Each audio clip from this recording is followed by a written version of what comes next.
Welcome everybody. My name is Mike Bakken. I'm with LegalShield. I've been doing identity theft workshops for the past 9.5 years. My job today is to really educate you, get you into some facts and some stats of really what's going on out there with identity theft, and an overall education to bring your awareness of truly what's happening, and then also at the end of it to offer you a solution. So let's get right into our presentation with identity theft facts. The Federal Trade Commission reports that identity theft has been the #1 consumer complaint for 13 consecutive years in a row. Over 623 million Americans' identities have been reported lost or stolen since January 2005, which I find very interesting about that 623 million is there's only 300 and some million people that live in North America. And what that is stating is that some of our information has been compromised, stolen several different times. 623 million Americans' identities have been reported lost or stolen since January 2005. Over 400,000 dead people opened bank accounts last year alone. The revenue from trafficking financial data has surpassed that of drug trafficking, in which I find that also very interesting because it's more safer on the identity theft side than it is on the drug trafficking side, and that's why you see that alarming statistic.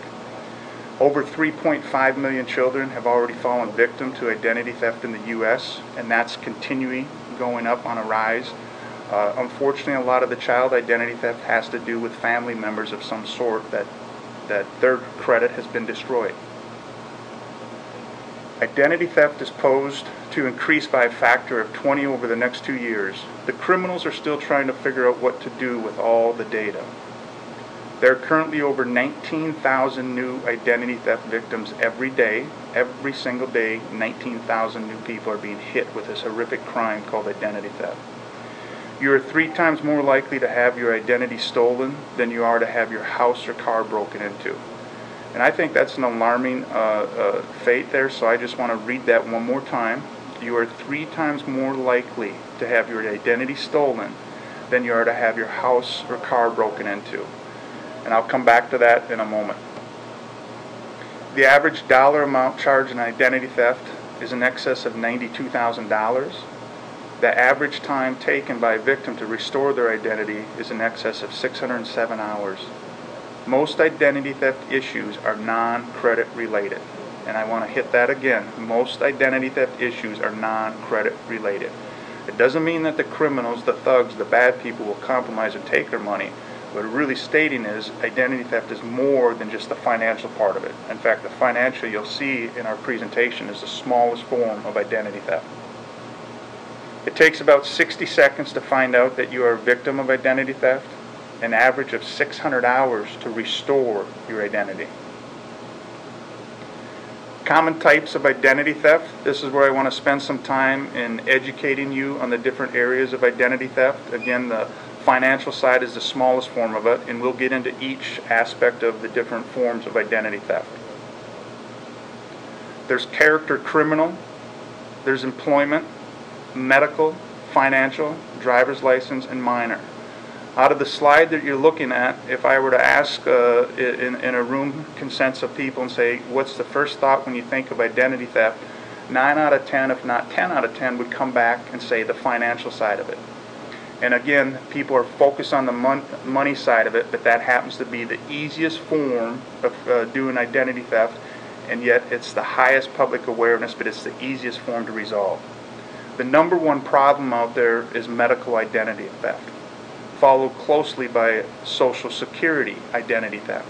In fact, I live in the Minnesota market, and our Minnesota #1 problem that we have great working relationships with law enforcement, detective, and the #1 problem in our state happens to be Social Security identity theft.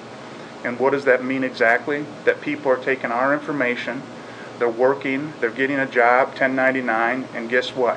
It's our Social Security number, and now they're not paying taxes on it. That becomes a huge, huge problem. Medical identity theft, what does that mean? It means that people are taking our information, our data, they're doing medical procedures in our name, and now we're stuck with it. Again, those are the 2 most serious problems out there right now. But yet if I surveyed a room of 50, 100 people, they'd be the least. Most of these people won't even think of medical identity theft or Social Security identity theft.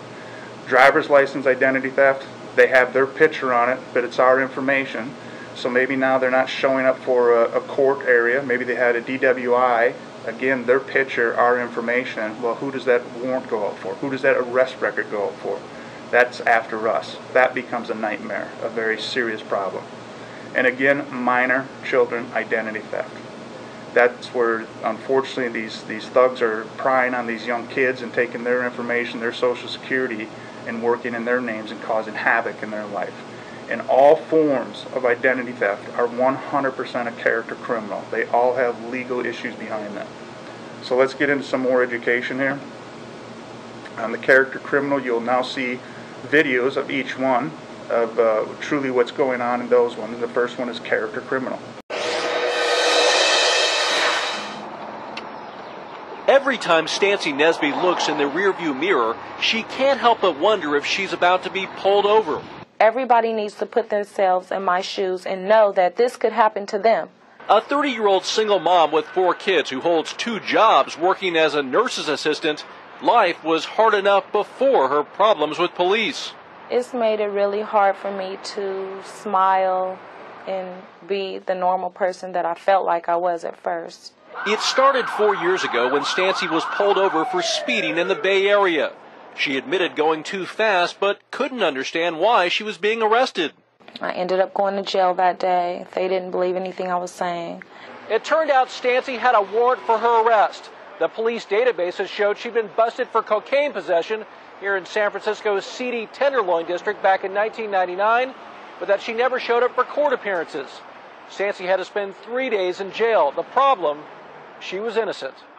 Police later confirmed it when her fingerprints didn't match the real suspect who had used Stancy's name. I've had nightmares about this. She says police told her they'd fixed the problem, but 2 months later, Stancy was arrested again, this time at her home in Berkeley.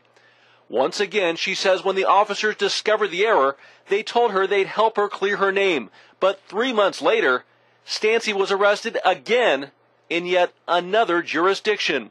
And it didn't end there. From 2002 to 2004, Stancy was arrested or detained 7 times by 5 police departments. In one instance, hauled off right in front of her children. The kids were crying, and basically they ended up, throwing me on the ground and sticking their knees in my back. The next one that you're going to take a look at happens to be Social Security. Again, these are real victims that have been interviewed from Today's Show to CNN. And this one also is a really Social Security one, and you won't believe this when you watch this one.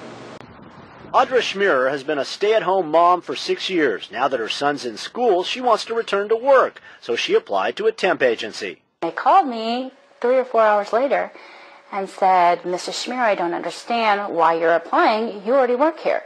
At a big tech company, a similar experience. Here's my driver's license, my passport, my Social Security card. I gave them everything. And she said, well, really, how can you actually prove you're you?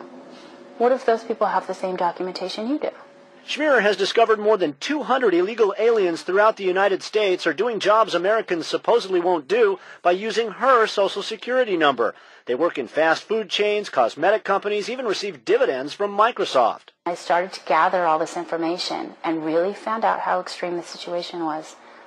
It's scary. Her ordeal began last year with a bill from the IRS for nearly $16,000 in back taxes for a job in Texas. She lives in Dublin, California. My husband was actually quite upset. He asked me when I had ever been to Texas. She tracked down the illegal alien whose phony tax return triggered the IRS bill. He told her he bought her Social Security number and a fake green card at this Texas flea market. I don't understand how illegal aliens can come across here and commit a felony. Identity theft is a felony. And be excused from that felony to continue living their life when I cannot live my life. By January, Schmierer faced a $1 million IRS bill. She was temporarily detained by Customs returning from a foreign business trip with her husband, and her Social Security account now shows a zero balance, erasing 14 years of work before her marriage. Social Security right now sends me to IRS. IRS sends me to Social Security. Every now and then they'll send me to the FTC, whom I have a case with. No one wants to do anything about it. Right now, I have nowhere to go. Schmier spends several hours a day trying to clear her name. The IRS has canceled her bill, but Social Security won't give her a new number. She says all 35 employers she's contacted have refused to take action against the workers using her number.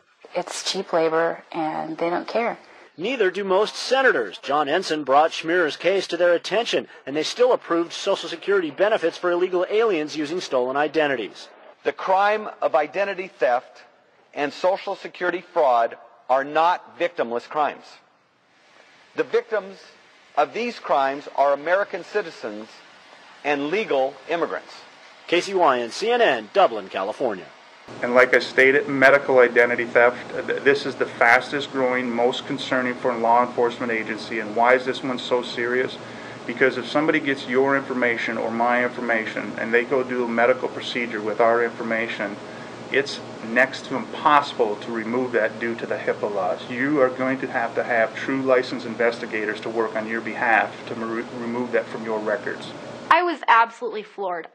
You just would never imagine in a million years that something could happen like this. Several months ago, Andrea Sachs got an alarming phone call. Her newborn baby had just tested positive for illegal drugs. Problem is, Andrea hasn't given birth in years. As much as I denied it, they just kept insisting that, yes, I was the mother of this child. There was nothing that I could say to get out of it. To make matters worse, authorities showed up at her door the next day, calling her an unfit mother and threatening to take away all 4 of her kids. When you know you're innocent and you didn't do anything wrong, it just absolutely, I was in tears. I was a wreck. Turns out, Andrea was the victim of medical ID theft. Someone had stolen her driver's license, walked into a hospital, and had a baby, leaving Andrea with a $10,000 bill and a fight to clear her name. Do you think it's a big problem? It's a huge problem. Chris Dorn is a fraud expert with Ingenix, a company that tracks medical ID theft cases. He says victims have more worries than just fraudulent doctor bills. Your medical records can also be altered, with the crook's information substituted for your own. Inadvertently, your blood type can be changed, your medications that you're on that can be changed, your underlying medical conditions can be changed. Which can be life-threatening. Certainly. That's a scary thought. It is. And again, now we're back to the financial side of it, and we'll get into some education with what's going on with financial on that as well. Here it states credit card fraud accounts for less than 17% of true identity theft. I'd like to have the range that it goes really from 17 to 22%. So if you think of this horrific thing called identity theft, the smallest portion, again, is the financial side of it. But yet the highest public awareness is on the financial side of it. So my point today is to really educate you, to let you realize that that's the simplest form to resolve, and yet should be your least concern. A thief can destroy your good credit in a matter of hours. Banks have done a great job telling people that identity theft is mostly credit monitoring. Driver's license identity theft. Again, we talk about that, how they take our information, they have their picture on it, they get into bad situations, speeding tickets, DWIs, and now our information's on there, and minor child identity theft as well. And this morning on Today Investigates, the new twist on an old crime, identity thieves now targeting babies. NBC's Jeff Rossen is here with information that parents really need to know. Jeff, good morning. Yeah, this is an important one, Ann. Good morning to you. I know your kids are in high school now, and so they're a little older for this, but for a lot of us younger parents, the question you have to ask yourself, when was the last time you checked your child's credit report? I know I haven't. I have 2 little girls. And the crooks know it. Now they're so advanced, they can actually steal your baby's Social Security number before they're even born, racking up millions in debt. This morning, we track down the alleged thieves and show you exactly how they do it. What's funny? Egan is only 2 years old, but already owes thousands in credit card debt and has declared bankruptcy. You think this must be a joke, and then you realize, no, this is actually incredibly serious. 9-year-old Riley is in default on utility bills. Her social was stolen 11 years before she was even born. As a mother, I was shocked and angry and violated. Katie was only 3 years old when crooks stole her identity. Now, as a teenager, her credit report shows over $750,000 in debt, all at the hands of ID thieves. a scary thought for a young girl. I think that because it is illegal, like, they should be in jail. But they're not. In fact, we found 2 men using her identity, living free. What can parents do if they suspect their children's identities have been stolen? Right, so if you do that credit check and it comes back that the identity is stolen, really only one thing you can do is immediately put a freeze on your child's credit, so that way it'll prevent any future theft. But it will take years for you to call the credit card companies and the credit bureaus. The burden is on you to prove that your identity has been stolen, and it is a major pain. It is infuriating. Yeah. Jeff Rawson, thank you so much this morning. We have this slide up there to show the minor child identity theft. I owe $16,000 on my credit cards. My condo's in foreclosure, and I turned 7 on Friday. There's been numerous talk shows from CNN, Today Show, to Fox News that have had and interviewed parents with child identity theft. And those are some great resources. You can go back and just Google that thing called identity theft and look at some of those unfortunate stories, what's going on with that. So obviously the education is important. We want to get your awareness. Again, identity theft is more than just the financial side of it. But we're not here to use the scare tactics or anything of that. We want to educate you on that, and I think the videos do a great form of that, and our facts and stats to let you know where it's at. But now what do? You've been educated, now what? Well, we want to talk now about an identity theft plan recommendation. And this is an identity theft policy that can protect you and your family. There's monitoring plans out there, there's reimbursement plans, there's fraud alert service plans, but the most important plan out there, the one that you need to be concerned about as a consumer, is that it has an attachment called restoration. And I'm going to use the restoration format no different than your automobile insurance, your homeowner's insurance. If there was a serious situation where Mother Nature blew the roof off the shingles off your home, you have a plan that the contractors would come in, the adjusters would come in, and they would restore that roof to its original, or that siding or whatnot of that home. Or if you got in a serious car accident, you have automobile insurance to bring your car to the body shop, and they would restore your vehicle to the original. This is what I want to talk to you about protecting your identity, called the Identity Theft Restoration Policy, restoring your identity, and we'll get into that. So the product is Identity Theft Shield. It's provided exclusively by Kroll Fraud Solutions Group, and I'll talk more about who Kroll is at the end of this. But this is, first off, it protects the entire family. It covers you, your spouse, or significant other. It covers your children all the way up to age 18, so any minor children are also inclusive and protected in this policy. What it gives you is it gives you a complete credit analysis. It has a starting point, so you're going to be able to look at a situation, everything that you've had in the past, you're going to be able to see that. A lot of people, unfortunately, have been hit with identity theft, and they don't even realize it 14 to 16 months afterwards. So this is a great point for you and your spouse to review this, to see the situation.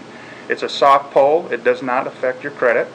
The next area, what they do is they do a 24-hour credit monitoring. So they're watching, and when I say they, that's Kroll. Kroll's monitoring to make sure anything that's not on there or anything that does hit there, that they alert you. So let's say somebody tries to take out a mortgage in your name. You would get what they call an identity theft fraud alert. It would come via email. You'd open it up. In the information in there, if it's not your information, that's when you would contact Kroll. And I'll get into exactly what the Kroll would do, the licensed investigators. They would step in on your behalf, and they would do a complete full restoration to pre-theft status on all forms of identity theft, from driver's license, medical, financial, social security, character criminal, child identity theft. A licensed investigator is going to be assigned to your case, and they're going to come in and do complete full restoration to pre-theft status. And again, that also covers minor children. A little bit about Kroll. Kroll is the world's leading risk consulting company. Kroll has actually been around for 40 plus years.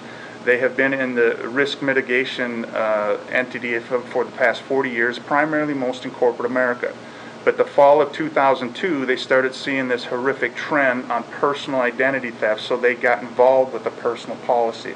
So rest assured, you have the best, the sophisticated, the best agency in the world that's going to be on your back to protect you from this horrific crime called identity theft. They're headquartered in New York. They're founded in 1972 by Julius Kroll. They operate in 65 cities, 33 countries, with over 3,800 employees. Kroll maintains a superior expertise in monitoring credit and restoring the lives of identity theft victims.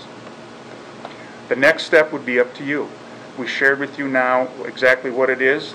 the horrific, serious problem of identity theft. The FBI has stated that it's not a matter of if you're going to get hit with identity theft, but when you get hit with identity theft. You want to have this policy in place to give you and your family peace of mind. And again, I like to use the analogy, it's no different than homeowners insurance, vehicle insurance. You have that for asset protection, to protect those assets. Well, your identity, rest assured, is more valuable than that car you're driving or more valuable than your home. And this is protecting your identity. With that, thank you.